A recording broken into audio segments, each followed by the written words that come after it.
মুখলধাৰ বৰষুণৰ মাজতে অহা বিজুলী ঢেৰেকনিয়ে নিশাটো আৰু অধিক জয়াল কৰি তুলিছিল। এনে লাগিছিল যেন ডাঙৰ ধুমুহাহে আহিব। তীব্ৰ বতাহৰ মাজত খিৰিকীসমূহ খোলা বন্ধ হ'ব ধৰিছে। বৰষুণৰ ছিটিকনি কোঠালিত পৰিবলৈ লোৱাত অৰ্পিতা উঠি খিৰিকীসমূহ বন্ধ কৰে। তাৰ পিছত পুনৰ তাই আহি বিছনাত বহি পৰে। বাহিৰৰ বতাহ বৰষুণৰ শব্দ কিছু পৰিমাণে কমি আহিছিল যদিও অৰ্পিতাৰ আজি টোপনি ক'ৰবাত যেন হেৰাই গৈছিল। আজি অৰ্পিতা ঘৰত অকলশৰে আছিল। কিয় জানো তাই আজি ভিতৰি ভিতৰি ভয় খাই আছিল, যেনে আজি কিবা অমংগলহে হ'বলগীয়া আছে। তাইৰ মনটো আজি যথেষ্ট ব্যাকুল হৈ আছিল। ইফালে তাইৰ বিয়া হোৱা মাত্ৰ এবছৰহে হৈছিল। তাইৰ স্বামী বিনোদক এৰি এনেদৰে অকলশৰে এইবাৰ প্ৰথম আছিল।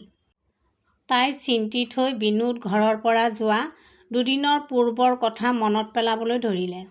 বিনোদ দুদিনৰ বাবে অফিচৰ কামত বাহিৰলৈ যাবলগীয়া হৈছিল।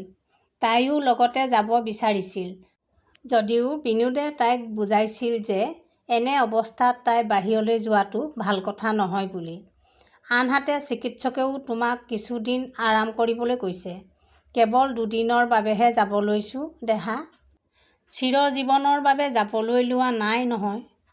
অৰ্পিতাই তাৰ মুখত হেঁচা মাৰি ধৰি ক'লে, আৰু পুনৰ যেন এনে কথা কেতিয়াও নোকোৱা। তুমি জানা নহয় মই তোমাৰ অবিহনে এক ছেকেণ্ডো থাকিব নোৱাৰোঁ।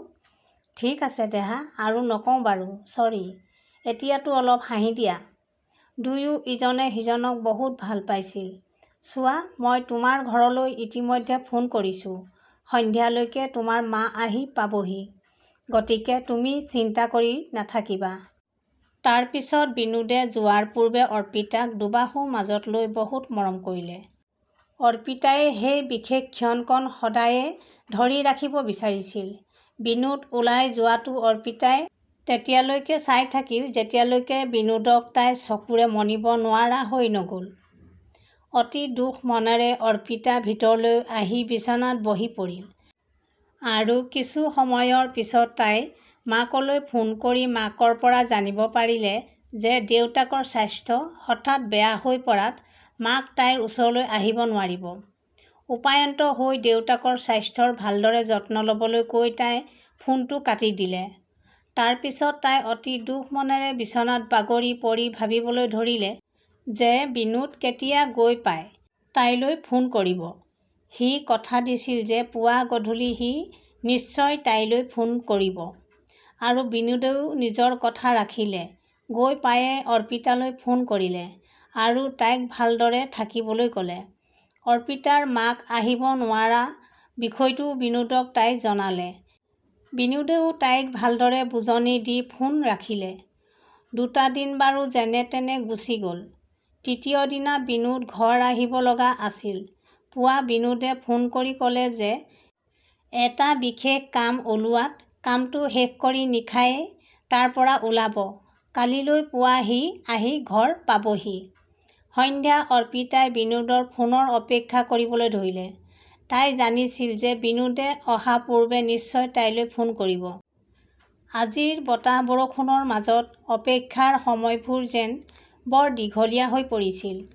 বিগত দুটা দিনৰ কথাসমূহ মনত পেলাই পেলাই এতিয়া তাই ভাবিলে যে তাই নিজেই ফোন এটা কৰি সুধি ল'ব যে সি কেতিয়া তাৰ পৰা ওলাব। নিশাও যথেষ্ট হৈ পৰিছিল। অৰ্পিতাই ফোন কৰিছিল যদিও বিনোদৰ ফোন ছুইচ অফ দেখুৱাইছিল। এনেকুৱাটো বিনোদে কেতিয়াও নকৰে। অহাৰ পূৰ্বে এবাৰতো ফোন এটা কৰিব লাগিছিল। বিভিন্ন ধৰণৰ চিন্তাই ঘেৰি ধৰিছিল অৰ্পিতাক। বাহিৰত বৰষুণো বাঢ়িবলৈ ধৰিছিল। তেনেকুৱাতে জোৰ জোৰকৈ দুৱাৰ ঢকিওৱাৰ শব্দ শুনা পোৱা গ'ল। অৰ্পিতাই ভয় খালে। ইমান নিশা কোন হ'ব পাৰে? বিনোদটো পুৱাই পাবহি। অৰ্পিতা, অৰ্পিতা, দুৱাৰ খোলা, মই বিনোদ। তাই দুৱাৰ খুলি বিনোদক দেখিলে আচৰিত হৈ প্ৰশ্ন কৰিলে, তুমিতো পুৱাহে অহা কথা আছিল, হঠাৎ এই সময়ত যে? তোমাক লগ পোৱাৰ ব্যাকুলতাত মই পুৱালৈকে ৰ'ব নোৱাৰিলোঁ। তুমি তাৰ পৰা অহাৰ পূৰ্বে ফোন কিয় নকৰিলা? আৰু তোমাৰ ফোনটো কিয় ছুইচ অফ হৈ আছে? আৰে বাবা, এতিয়া ভিতৰলৈ আহিবলৈ দিবানে? এনেদৰে বাহিৰতে বৰষুণত তিয়াই ৰখাৰ মন কৰিছা? মইতো আৰু সোনকালে ঘৰ পাই তোমাক ছাৰপ্ৰাইজ দিব বিচাৰিছিলোঁ, কিন্তু গাড়ীখন বেয়া হোৱাৰ বাবেহে কিছু পলম হ'ল। বৰষুণৰ বাবে মোবাইলত নেটৱৰ্ক কম আছিল। ঠিক আছে, তুমি কাপোৰ সলাই লোৱা, মই তোমাৰ বাবে চাহ বনাওঁ। এৰি দিয়া না, চাহ পিছত খাম। প্ৰথমে তুমি মোৰ কাষত বহাচোন। আজি মই তোমাক অন্তৰ জোৰ পৰাকৈ চাব বিচাৰিছোঁ। তোমাৰ সৈতে কথা পাতিব বিচাৰিছোঁ। অৰ্পিতাই ক'লে, তোমাৰ ভাগৰ লাগি আহিব পায়, অলপ আৰাম কৰি লোৱা। কিন্তু বিনোদে ক'লে যে, দেহা, তোমাক দেখিলেই মোৰ সকলো ভাগৰ দূৰ হৈ যায়। সি অৰ্পিতাক দুবাহুৰ মাজত লৈ তাইৰ গুলপীয়া ওঠত এটা মৰমৰ চুমা দিলে। অৰ্পিতা লাজত ৰঙা হৈ পৰিছিল। তাইয়োতো বিনোদৰ সান্নিধ্য বিচাৰি আছিল, সেয়ে তাই একো বিৰোধ নকৰিলে। বিনোদে লাহে লাহে তাইৰ চুলিত হাত বুলাই ক'লে, অৰ্পিতা, তুমি মোক এটা শপত দিবানে?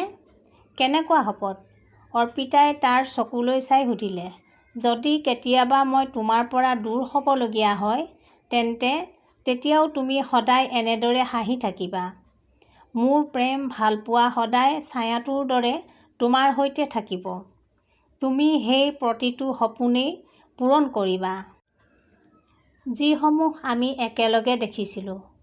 বিনোদে আজি এনেধৰণৰ কথাবোৰ কিয় কৈছিল? অৰ্পিতাই একো বুজিবই পৰা নাছিল। তাই কিছু খং দেখুৱাইছিল, কিন্তু বিনোদে তাইক পুনৰ দুবাহুৰ মাজত লৈ মৰম কৰিবলৈ ধৰিলে, আৰু তাৰ মৰম ভৰা স্পৰ্শত কেতিয়াবা তাইৰ টোপনি গ'ল গমকে নাপালে। অৰ্পিতা যেতিয়া চকু মেল খাইছিল, তেতিয়া ৰাতিপুৱা হৈছিল। বিনোদক কাষত নাপাই তাই ভাবিলে যে, সি আজি সোনকালে সাৰ পালে। অৰ্পিতাৰ চকুযোৰে উৎসুকতাৰে বিনোদক বিচাৰি ফুৰিছিল। তেনেতে তাইৰ ফোনটো বাজি উঠে। তাই ফোনটো ৰিচিভ কৰিলে আৰু বিপৰীত ফালৰ পৰা শুনা পোৱা গ'ল যে, আপুনি বিনোদৰ পত্নীয়ে কৈ আছে নেকি? তাৰ পিছৰখিনি শুনা মাত্ৰকেই অৰ্পিতাৰ হাতৰ পৰা মোবাইলটো সৰি পৰিল। তাই বাথৰুমলৈ দৌৰ মাৰিল। বিনোদ, তুমি ক'ত আছা? সমগ্ৰ ঘৰটোতে তাই বিনোদক বিচাৰি তালাচ কৰিলে, কিন্তু তাক ক'তো বিচাৰি নাপালে। এনেকুৱা কেনেদৰে হ'ব পাৰে?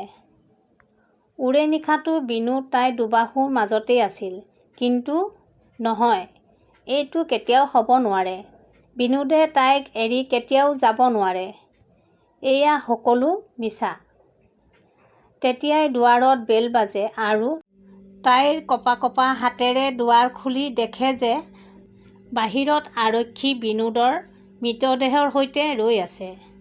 অৰ্পিতা মূৰ্ছা গ'ল, আৰু তেনেতে কাষৰ দুই-এজন লোক আহি সেই ঠাইত উপস্থিত হ'লহি।